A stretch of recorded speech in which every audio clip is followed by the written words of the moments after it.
Hello everyone, मेरा नाम है अनंत कुमार और आप सभी का स्वागत है हमारे इस यूट्यूब चैनल पे। तो आप सबके मन में भी यार क्वेश्चंस रहते होंगे कि भाई अगर हम टीयर 3 कॉलेज से बिलोंग करते हैं तो अपन की प्लेसमेंट्स लगेंगी कि नहीं, माइक्रोसॉफ्ट जैसी, अमेजोन जैसी कंपनीज हम क्रैक कर पाएंगे कि नहीं, ऑफ कैंपस हो पाएगा कि नहीं, ऑफ कैंपस और ऑन कैंपस में से कौन सी हार्ड रहती है, कौन सी ईजी रहती है, ये सारी चीज़ें आज हम आपके लिए गेस्ट लेकर आए हैं। उनका नाम है शिवी अग्रवाल। मेरी यार बचपन की दोस्त है, तो आपकी स्क्रीन पे आपको दिखाई दे रही होंगी अभी शिवी।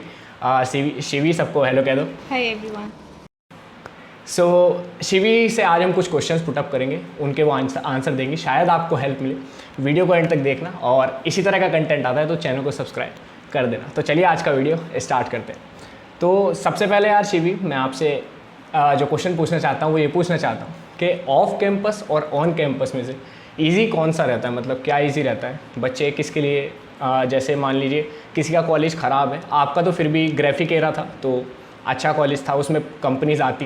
काफ़ी कॉलेज ऐसे होते हैं टीयर 3 में जिनमें कंपनीज़ नहीं आती, तो उनमें बच्चे ऑफ कैंपस के लिए मतलब जब जाएं तो किस तरह से प्रिपेयर करें, और ऑन कैंपस और ऑफ कैंपस में से कौन सा ईजी और हार्ड रहता है। Off campus and on campus मतलब काफ़ी सिमिलर होते हैं। The difference is just that कि you have to fill the application and you have to wait for it to be short listed in the off campus. So on campus and off campus में दोनों में exam similar होते हैं। Like you have 2 technical rounds, you have to do coding in that, and after that the interview rounds of the company in which you are applying for. So it is quite similar, but the difference is just that resume shortlisting is done in off campus. So, and that is not quite tough if you have done some projects in your like 4 years of BTech. So it is not that much tough. Like I have applied in Microsoft through off campus only. So you have to first fill out the application, then your resume got shortlisted. After that, applying for the same, you will receive an email regarding the online test. After that, there will be 2 technical rounds, like 2 coding rounds, in which you have to solve around 2 questions in each round. And after that you will like if you have cleared it, so you will be eligible for the next interview round. So there will be around 2 to 3 interview rounds of every FANG based company if you are applying for. So they usually take 2 to 3 interviews. Otherwise in companies like Accenture, Infosys, so there are like 2 technical rounds, interview rounds, 2 technical interview rounds. So it is like that. I will not say it is easy. On campus exams are easy, not at all. You have to give exam and got shortlisted for the interview also. So it is kind of similar. Okay, if you are comfortable you can speak in Hindi, उसमें कोई issue नहीं है। अगर आप हिंदी बोलना चाहें तो हिंदी बोल सकती हैं। अगला क्वेश्चन जो मैं आपसे पूछना चाहूँगा कि जैसे प्रिपरेशन करती हैं आपने प्रिपरेशन करी होगी अपने टाइम में, कॉम्पिटिटिव कोडिंग वगैरह करी होंगी, तो कौन से ईयर से स्टार्ट कर दी थी और कितने क्वेश्चंस आपने लगाए थे।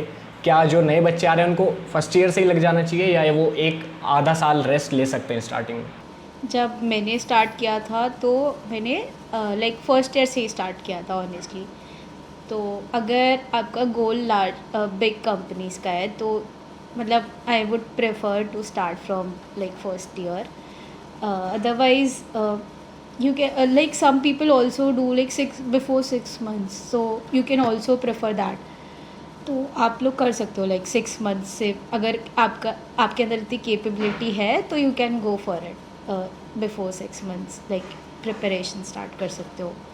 बट प्रॉब्लम ये होती है कि अगर आप 6 मंथ्स पहले स्टार्ट करते हो तो it is like a roller coaster ride. You are not getting like what to do first. Like पहले क्वेश्चन सॉल्व करने चाहिए, कोर सब्जेक्ट्स पे फोकस करना चाहिए, या फिर इंटरव्यूज़ के लिए प्रिपेयर करें।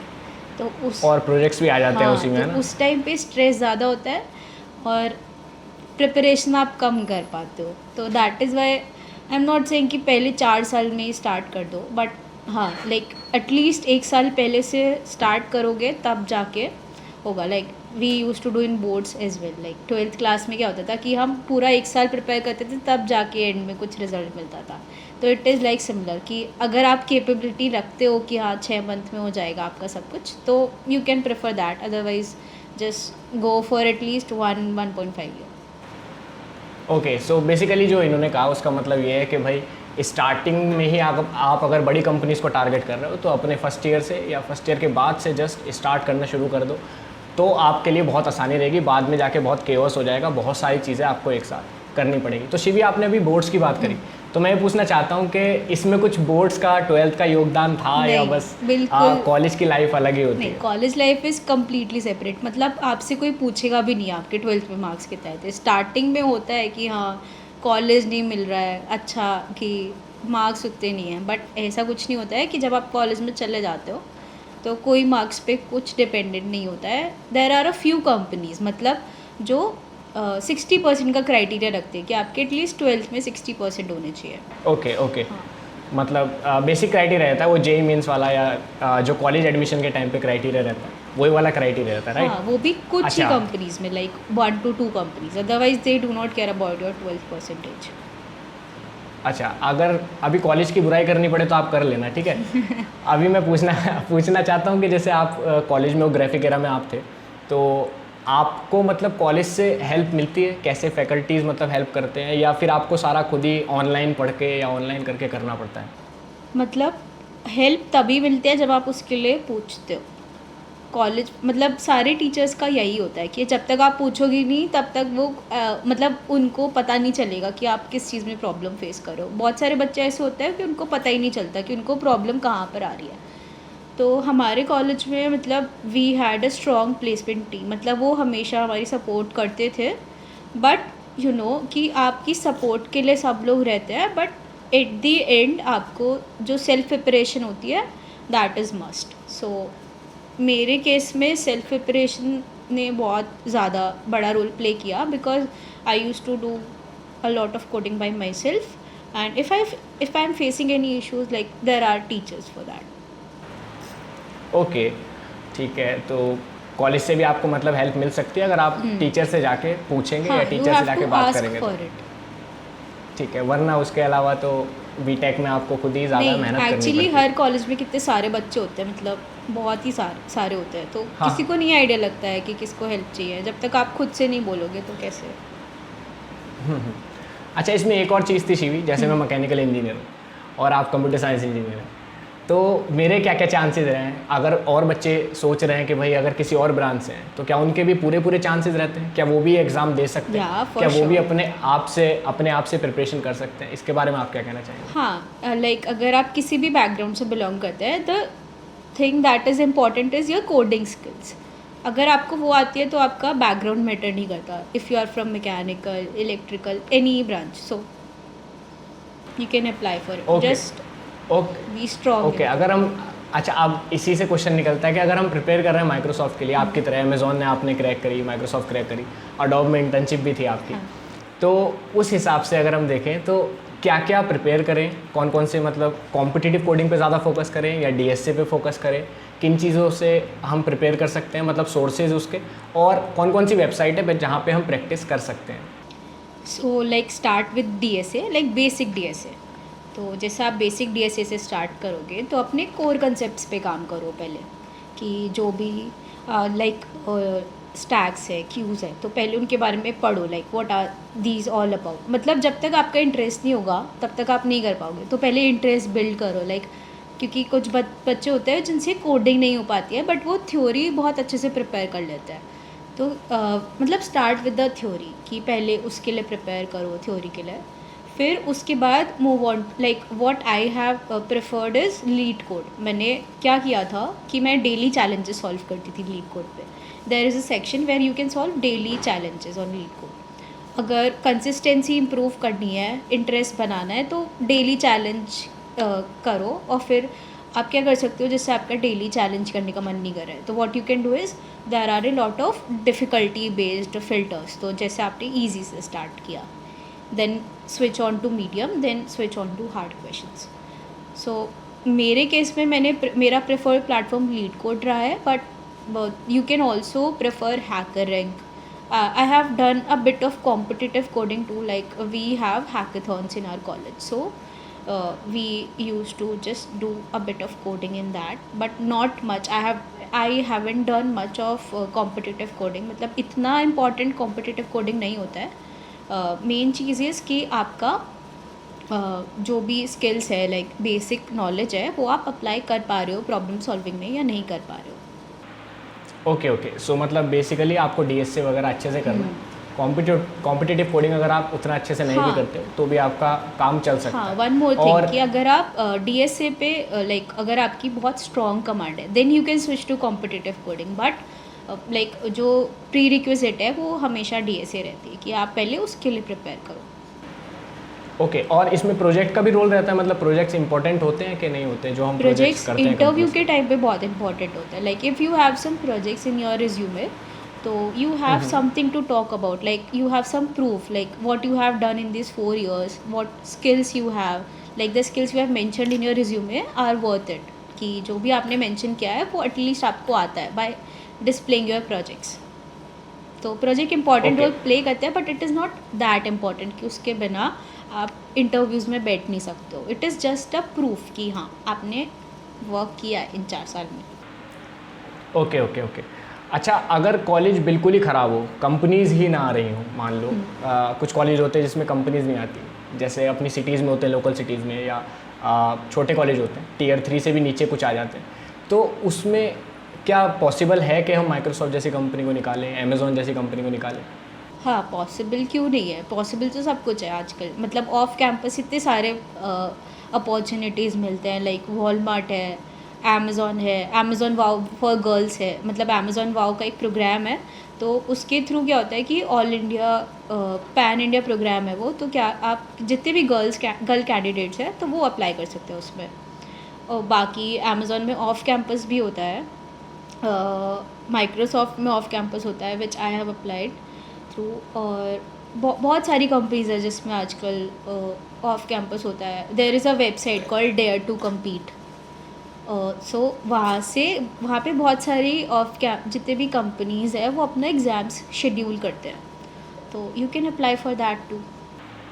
Okay okay okay okay. अगर जैसे आपके जो एग्ज़ाम होता है, ठीक है, जो तो उसमें जो सेक्शन वाइज आप बता सकती हैं कि पहले एप्टीट्यूड आता है या फिर पहले कोडिंग, किस तरह से एग्ज़ाम आया करता है आपका? हाँ, मतलब कितने क्वेश्चंस रहते हैं अप्रॉक्स, और कितने टाइम में अपन को करने होते हैं?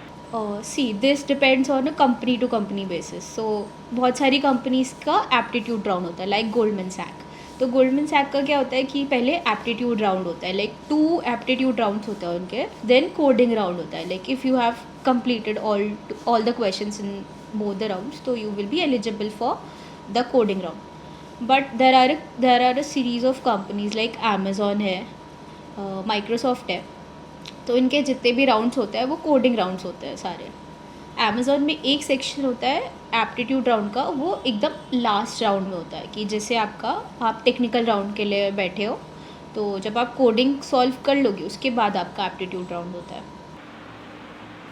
Okay okay. तो जब आप ट्राई कर रही थी तो आप सेकेंड ईयर से जैसे या थर्ड ईयर से जब से भी आपने ट्राई करना शुरू करा होगा, तो शिवी आपने मतलब कितनी कंपनियां फोड़ी थी जब आप ट्राई कर रही थी इस दौरान?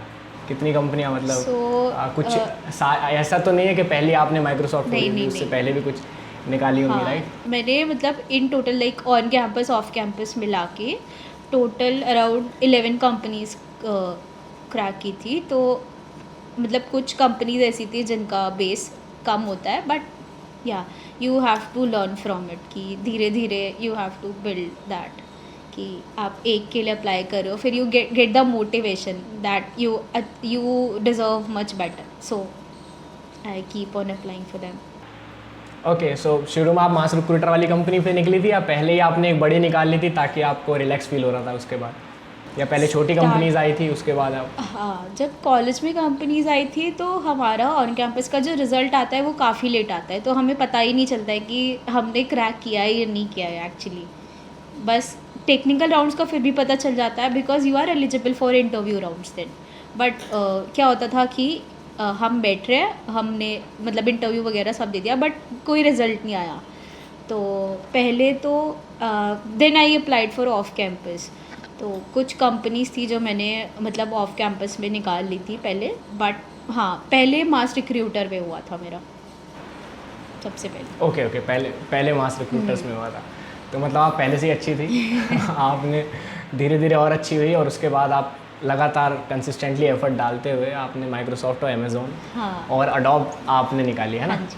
तो कंसिस्टेंट एफर्ट रहा है आपका पूरा। अच्छा, अभी जैसे मान लीजिए इंटरव्यू राउंड के बारे में पूछे तो कौन से कुछ क्वेश्चंस ऐसे हैं जो रेगुलर बेसिस पे पूछे जाते हैं? आपने 11 कंपनीज निकाली हैं, एक दो ऐसी भी होंगी जो नहीं हुई होंगी क्लियर, तो आपको थोड़ा अंदाज़ा होगा कि भाई कौन कौन से क्वेश्चन हर कंपनी ऑलमोस्ट पूछती है। तो उनमें से एक दो अगर आप शेयर करना चाहें तो कर सकती हैं। कुछ क्वेश्चंस होते हैं स्टैक बेसिस पे, जैसे आपको फर्स्ट पॉजिटिव इंटीजर निकालना है। एक पूरे आपको सीरीज़ ऑफ नंबर्स गिवन है और आपको उसमें से फर्स्ट पॉजिटिव या फिर फर्स्ट नेगेटिव इंटीजर निकालना है, तो उसमें स्टैक मेथडोलॉजी प्रेफर करते हैं। तो वो क्वेश्चन मेरे से अराउंड 2-3 कंपनीज़ में पूछा गया है।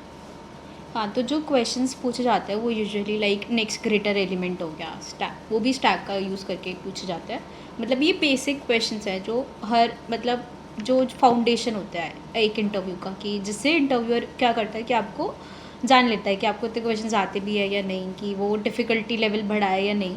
और उसके अलावा अगर मैं ग्राफ पे मूव करूँ तो टोपोलॉजिकल सॉर्ट बहुत ज़्यादा पूछा जाता है अलग अलग वे में, और DFS BFS अप्रोच, ये तो मस्ट चीज़ है, मतलब जो एल्गोरिथम्स है जो पूछे जाते हैं। और भी काफ़ी सारे क्वेश्चंस हैं but these are the basic ones जो पूछे जाते हैं किसी ना किसी इंटरव्यू में। Okay okay. अच्छा, जैसे शिवी कुछ ऑनलाइन जैसे यूट्यूब पे देखे तो कुछ लोग फ्री पढ़ा रहे हैं आजकल के टाइम में। जैसे नाम तो नहीं लेना चाह रहा मैं, बट आपको पता ही होगा, आप कोडिंग कर रही हैं तो काफ़ी सारे चैनल्स हैं जो फ्री पढ़ाते हैं। तो क्या उनसे पढ़ना ठीक है या फिर एक सेपरेट अगर हम कोर्स लेके पढ़ें तो उससे ज़्यादा बेनिफिट्स होंगे? आपका क्या मानना है?